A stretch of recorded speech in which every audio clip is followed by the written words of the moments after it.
రంగీలి రాజా రాజ్యం ప్రొడక్షన్స్ పతాకంపై C. Lakshmirajyam, C. Sridhar రావు, సుందర్ లాల్ నెహ్తా నిర్మించిన 1971 నాటి తెలుగు భాషా యాక్షన్ డ్రామా చిత్రం. 1 ఈ సినిమాకి దర్శకత్వం సి. ఎస్. రావు నిర్వహించారు. 2 ఇందులో అక్కినేని నాగేశ్వరరావు, కాంచన 3 నటించగా ఘంటసాల సంగీతాన్నందించాడు. 4 కుట్ర మార్చు రావు బహదూర్ జగన్నాథరావును రహస్యంగా వధించడంతో మొదలయ్యే ఈ చిత్రం అతని శిష్యుడు రామదాసును దోషిగా నిలబెడుతుంది. అలా హనుమంతరావుగా తన అస్తిత్వాన్ని కాపాడుకునేందుకు జగన్నాథరావు సంపదతో పారిపోతాడు.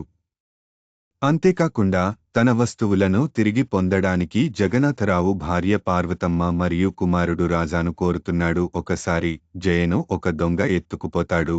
ఇది అతని భార్య లక్ష్మి మరణానికి దారితీస్తుంది.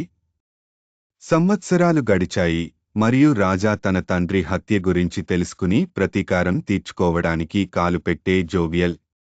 అదేవిధంగా ముసుగులో ఉన్న ఒక ప్రసిద్ధ క్రిమినల్ విభాగం రాజా యొక్క అన్వేషణను అతని కుమారుడు కుమార్కు అప్పగిస్తుంది.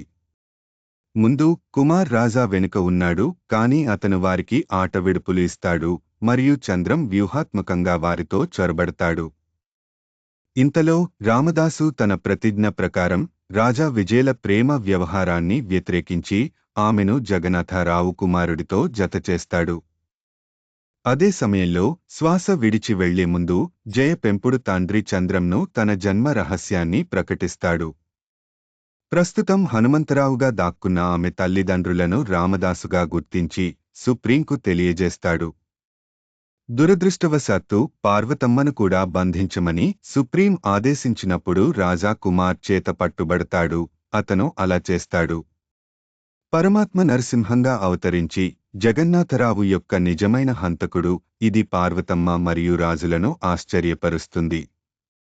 ప్రస్తుతం నరసింహం రాజాకు పార్వతమ్మను చూపించడం ద్వారా కుమార్ జగన్నాథరావు వారసుడిని తయారు చేసి వారు ధనాన్ని సంపాదించడానికి రామదాసు వద్దకు చేరుకుంటారు.